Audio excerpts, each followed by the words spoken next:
Bonjour à tous. Spiritualité aujourd'hui.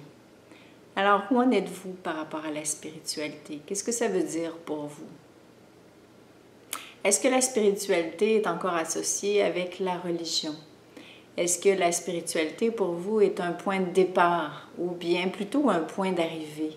Une zone d'enfermement dans laquelle vous vous êtes habitué de vivre, que vous n'avez jamais questionné pour une raison ou pour une autre.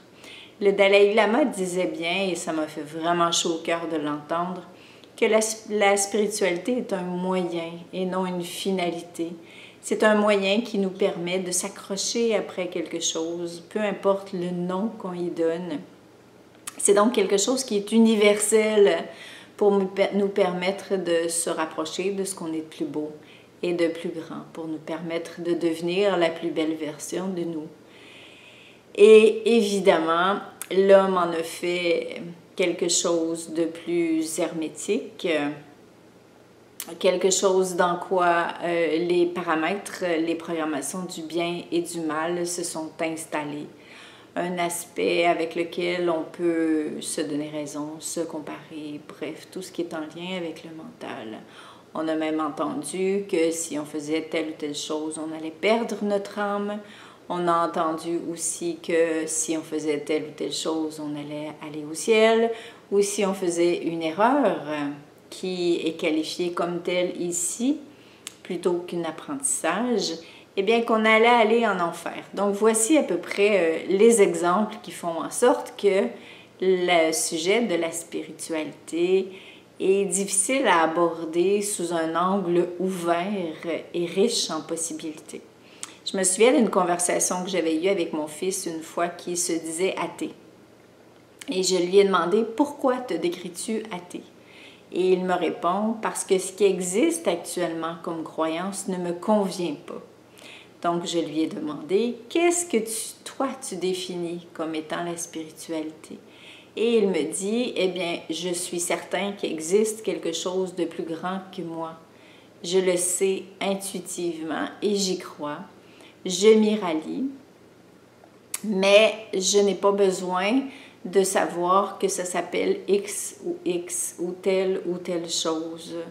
Par contre, j'en suis conscient et je sais que quand je vais mourir, c'est ce que j'aurai fait de ma vie que j'apporterai avec moi. Bien sûr, il est élevé dans ma maison, alors il a un petit peu les mêmes mots que sa mère. Bref, à 22 ans, je n'ai plus à lui partager mes propres perceptions, mais il était quand même conscient intuitivement que quelque chose existe de plus grand que nous.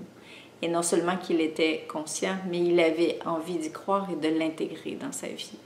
Donc, vous voyez jusqu'où ça peut nous mener. Certaines personnes en conférence, je me souviens d'il y a quelques mois où j'étais en France et une dame est venue me voir après une conférence sur la transformation de la souffrance.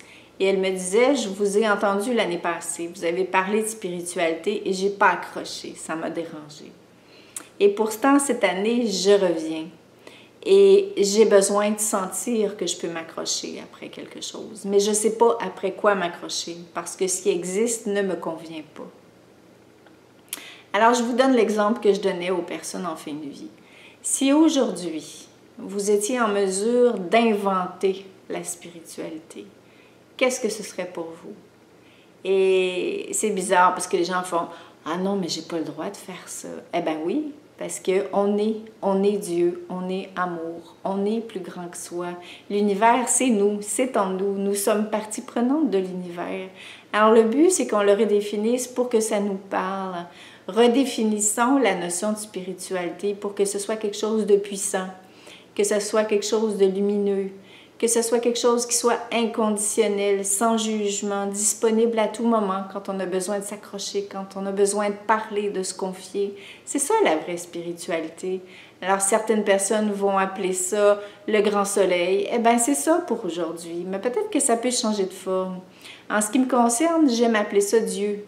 Mais je ne suis pas figée après le mot Dieu.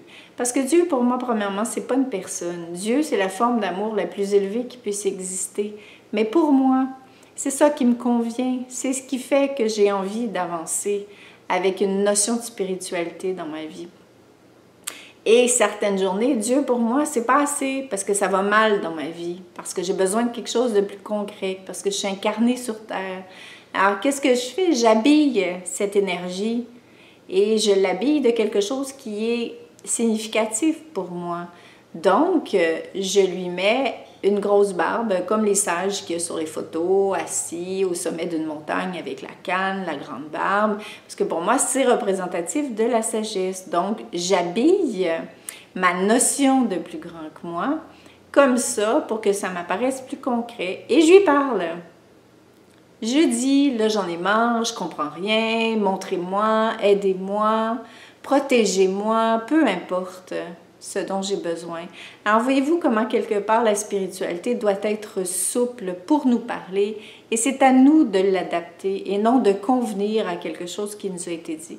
Donc, je crois profondément que le temps est arrivé pour nous de redéfinir la spiritualité pour pouvoir se l'approprier au quotidien, que ça fasse partie de notre vie, que ce soit quelque chose qui résonne en nous et justement qui poursuive l'objectif qui était là depuis le début, c'est-à-dire une assise sur laquelle on s'installe pour grandir, pour guérir, pour renaître, pour prendre des mots que j'utilise souvent et que j'aime beaucoup.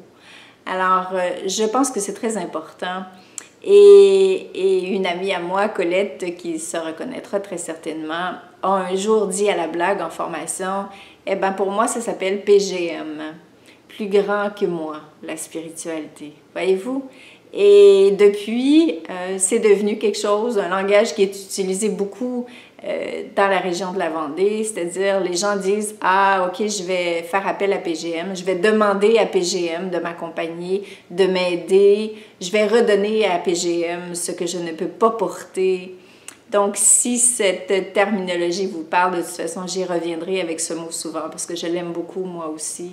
Soyons donc autonomes dans le mot, dans la représentation qui nous parle. Soyons souples dans l'expression, l'intégration de la spiritualité en nous et surtout, soyons connectés avec une spiritualité simple, réaliste, qui nous permet de nous transformer, d'avancer, de rester en équilibre entre le ciel et la terre. C'est vraiment ce que je nous souhaite à tous.